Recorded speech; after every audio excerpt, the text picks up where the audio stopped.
प्रथम तो जय जगन्नाथ समस्त को मुहितेशा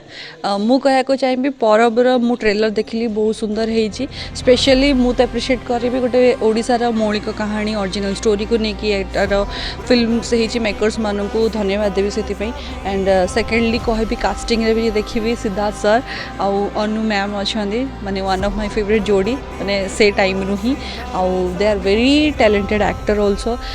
मोर भी आशा अच्छी कि से फिल्म को बहुत ही बढ़िया जस्टिफाई देते एक्टर जहाँ भी अच्छी एंड स्पेशली यार मेन टॉपिक रही आमर कॉन्सेप्ट नि जोटा जोटा फिल्मटा पूरा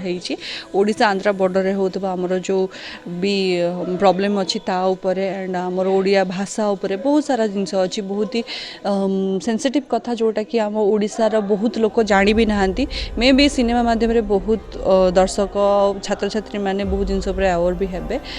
तारी उपरे ही सिनेमाटा तो से मु तो कहबी परबर पूरा टीम को ऑल द बेस्ट आशा कर समस्ते बहुत बढ़िया परफॉर्म करते बहुत बढ़िया स्टोरी को लेकिन आम ऑडियंस को पाखे पहुँची पारे से बहुत बहुत ऑल द बेस्ट आशा कर सबकि बढ़िया चलू रही नमस्कार जय जगन्नाथ।